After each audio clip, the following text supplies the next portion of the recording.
And now let's work on excerpt number 1, movement 1 of Symphony number 5 by Beethoven. So this one is really what I said before. Do not let your dynamic compromise your rhythm and the clarity of your tone.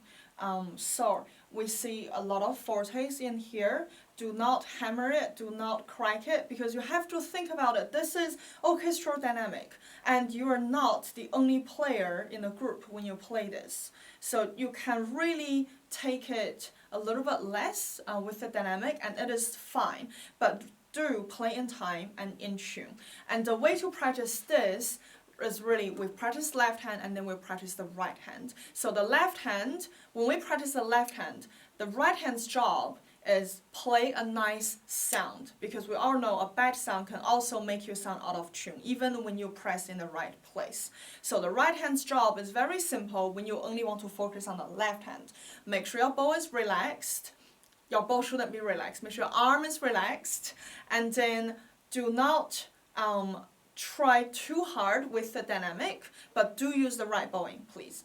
So if you only want to practice the left hand, we start with, and please count during the long notes. 1, 2, 1.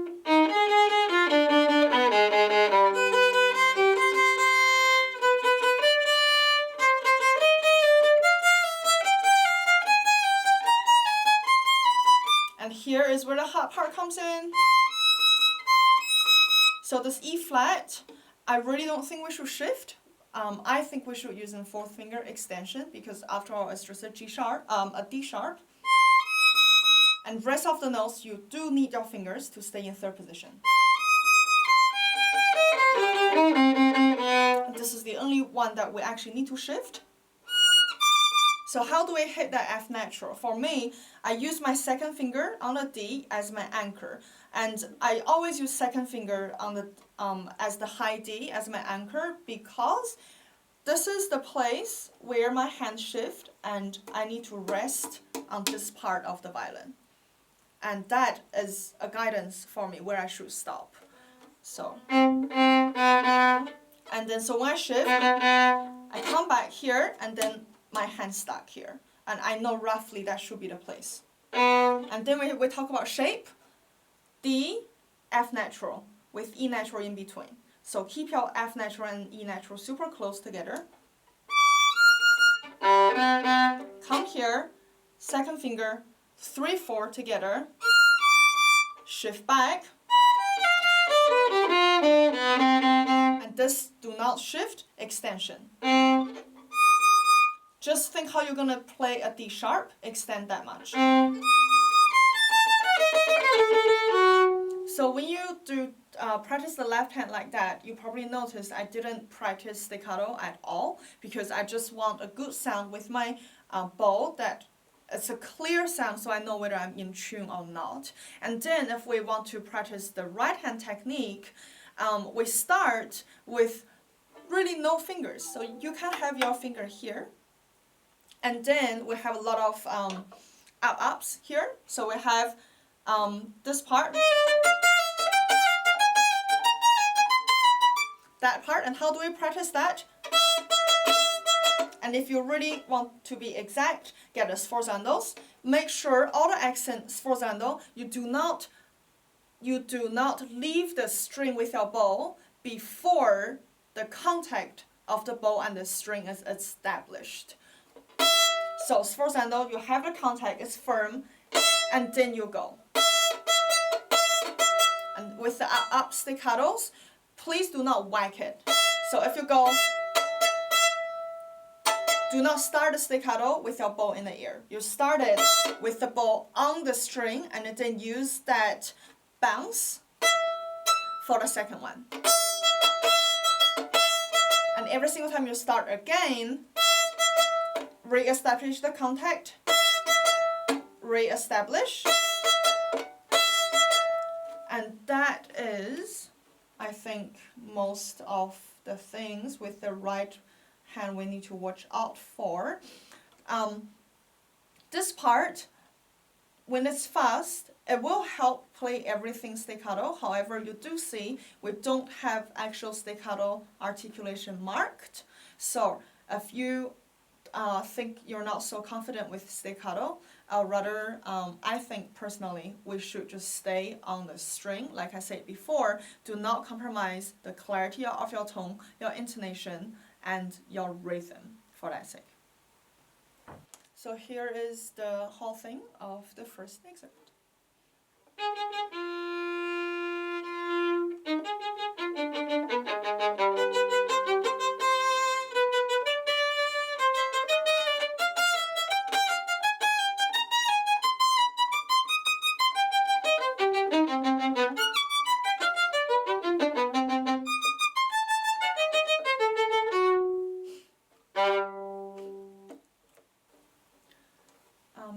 I will first play through the entire excerpt of movement 4 of the same symphony. Before I start, I just want to say once more that similar to first movement, please do not compromise your rhythm, your tone color, and your intonation because you want to make it sound loud. Okay? So here is the whole thing.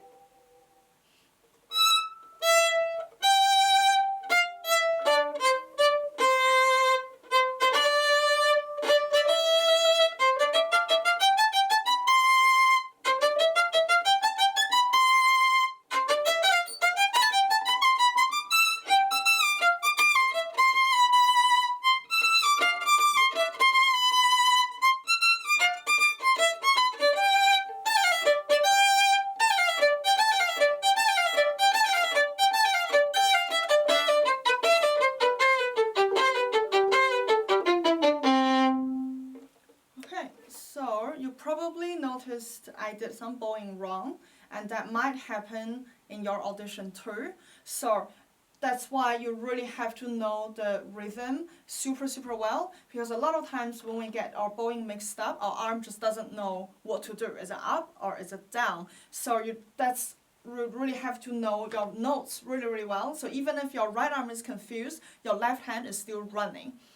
And then you don't have to pause in the middle of your audition. So from that, there's several things I can work on. Now let's comment from the beginning. I only played the top note of all these chords, and I did not hammer it through. I did not make huge accent at the beginning. So I think that's really what I was trying to do. So I don't touch the other string while I play one note. That's why I did not press really hard. Okay, and here is the excerpt for the fourth movement.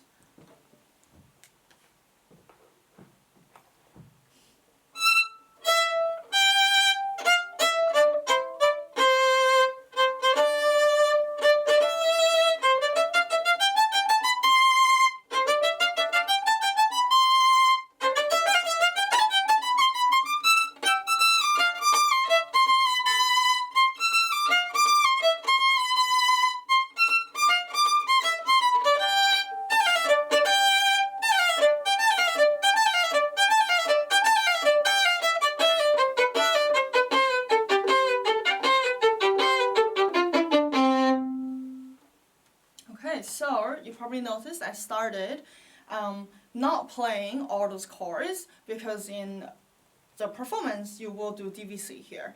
And I just did the top note. So when I was playing that, I tried not to push my bow into the string too hard because I only want one sound of that one note, and if I play too hard, it's very easy to play a double stop because I'll be touching the D string and the E string. So if we move on, a lot of staccatos in this one, and same thing as the first movement. If you're not so good with that technique, just play them on string as long as you have a beautiful sound.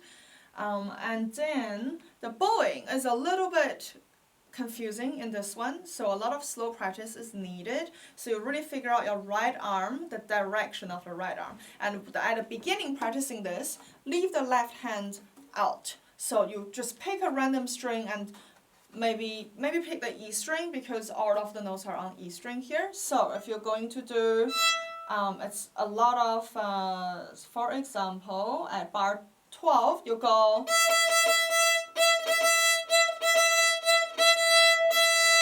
up, up, down, up, up, down, up, down, up. So you really do that for a few times, so you really know which direction your arm is going, at which bar for which note. And then you add in the fingers, and for this one, don't try to bounce up, and do not try to force it to bounce when you slow practice.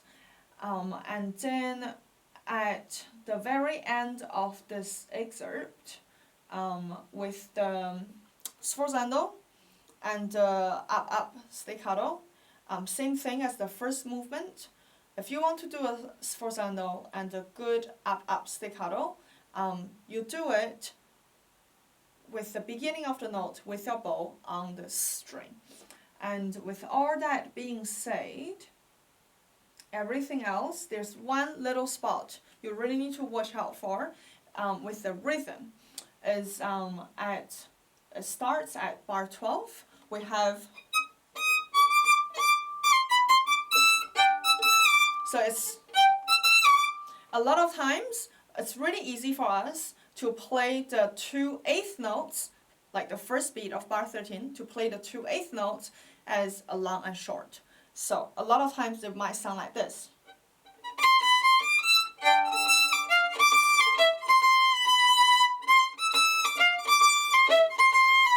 So just make sure you are not doing that. A lot of times we're doing it, we don't even know we're doing it, and somehow we end up sounding like that. So just be very careful when you play the 8th notes. Make sure you are ta ta ta ta ta ta ta ta ta ta ta ta ta.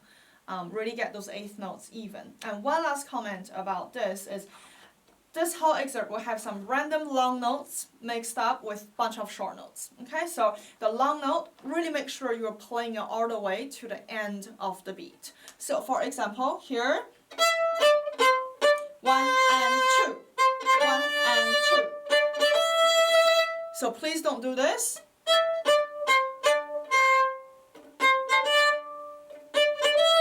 Okay, it's just a few things that we tend to do and we don't even realize we're doing it until we hear ourselves back. So that's it with this excerpt.